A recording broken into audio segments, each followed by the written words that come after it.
કોંગ્રેસના વરિષ્ઠ નેતા સેમ ચિત્રોડા દ્વારા રંગભેદનું નિવેદન કર્યું હોવાના વિરોધમાં શહેર અને જિલ્લા ભાજપ દ્વારા પૂતળાનું દહન કરી વિરોધ પ્રદર્શિત કરાયો। કોંગ્રેસના વરિષ્ઠ નેતા સેમ ચિત્રોડા દ્વારા પૂર્વ ભારતીયોને ચીની તેમજ દક્ષિણ ભારતીયોને આફ્રિકી અને પશ્ચિમ ભારતીયોને આરબ જેવા રંગભેદના નિવેદનો કર્યા હોવાને લઈ શહેર ભાજપા અને જિલ્લા ભાજપા દ્વારા વિરોધ પ્રદર્શિત કરવામાં આવ્યો હતો, જેમાં સેમ ચિત્રોડાના પુતળાનું દહન કરવામાં આવ્યું હતું અને સૂત્રોચ્ચાર કરી સેમ ચિત્રોડા વિરુદ્ધ વિરોધ પ્રદર્શિત કર્યો હતો।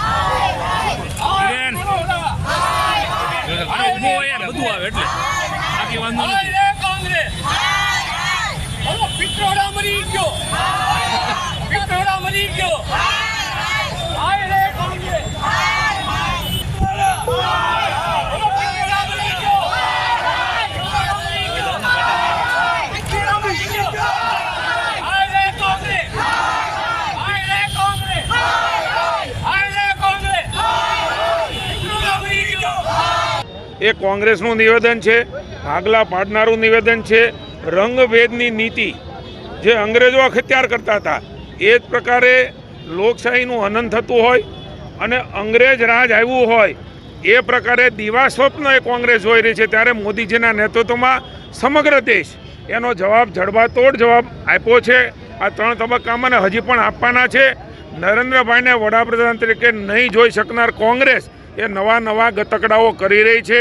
અમારા ભાવિ સાંસદ અને ઉમેદવાર બેન શ્રી નીમુબેન, માનની મેયર શ્રી, અમારા મહામંત્રીશ્રીઓ ભાઈ શ્રી પાર્થભાઈ, અલ્પેશભાઈ, ભાઈ નરેશભાઈ ને સમગ્ર ભારતીય જનતા પાર્ટીના કાર્યકર્તા દ્વારા ભાવનગર શહેરમાં આનો વિરોધ કરતો કાર્યક્રમ એ પ્રતિકાત્મક કાર્યક્રમ કર્યો છે અને કોંગ્રેસને શાનમાં સમજાવીએ છીએ ભારત એક હતું, એક રહેશે અને એક જ રહેવાના છે।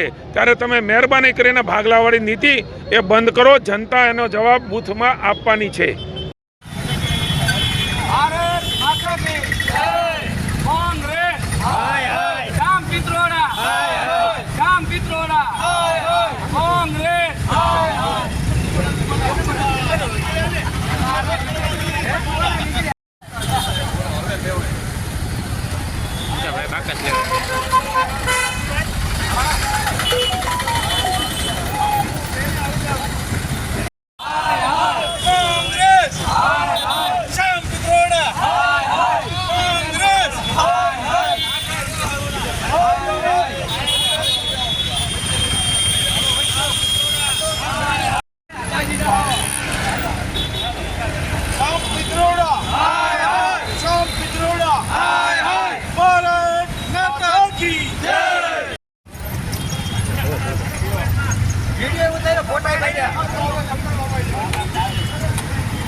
આજનો